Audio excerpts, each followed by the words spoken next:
Hello friends, welcome to my mini kitchen. আজ আমি আপনাদেরকে লেমন পেপার চিকেন করে দেখাবো।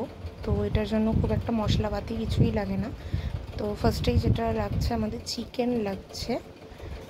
তো আমি এখানে বোনলেস চিকেন নিয়েছিলাম। আর লাগছে পেঁয়াজ, আদা, রসুন, কাঁচা লঙ্কা, সব কিছু ভালো করে চপড, আর নুন আর গোলমরিচ।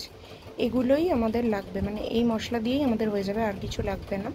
আর এটার সাথে লাগবে লেমন, আর লাগছে ধনেপাতা। তো ফার্স্টেই আমি কড়াইতে তেলটা গরম করে রসুন, আদা, কাঁচা লঙ্কা, পেঁয়াজ, মানে সবচেয়ে শেষে আমরা পেঁয়াজটা দেবো। তো সব কিছু দিয়ে দিলাম, তার সাথে খানিকটা নুনও অ্যাড করে দেবো এখানে, দিয়ে ভালোভাবে একটু ভাজা করে নেব। আর গোলমরিচের গুঁড়ো, যেহেতু এটা লেমন পেপার চিকেন, তো এখানে গোলমরিচের পরিমাণটা আর লেমনের পরিমাণটা কিন্তু একটু বেশিই থাকবে। তো গোলমরিচটা বেশি করে দিয়ে দেওয়ার পর আমি চিকেনটা এখানে অ্যাড করে দিলাম। এবার বাকি গোলমরিচ আর নুনটাও আমি দিয়ে দিলাম, আর সামান্য জল দিয়ে দিলাম ভালোভাবে কষানোর জন্য। তারপরে আমি লেবুটা এখানে অ্যাড করে দিলাম, তার সাথে আমি ধনেপাতাটাও দিয়ে দিলাম এখানে। দিয়ে সব কিছুকে এবার ভালোভাবে কষাতে হবে।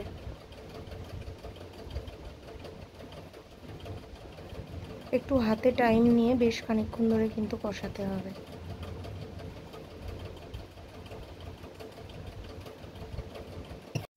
ভালোভাবে কষিয়ে নিতে হবে, দিয়ে একটুখানি 5 মিনিট ঢেকে রান্না করতে হবে। এই যে আমাদের চিকেনটা কিন্তু হয়েই এসেছে। তো এটা এবার আমরা নামিয়ে সার্ভ করে নেব। তো আমি এখানে একটা প্লেট নিয়েছিলাম, তো সেটার মধ্যে আমি চিকেনটা সম্পূর্ণ ঢেলে দিয়ে বা একটু একটু করে নিয়ে সামান্য লেমন আর ধনেপাতা দিয়ে আমি এখানে গার্নিশ করে দিয়েছিলাম।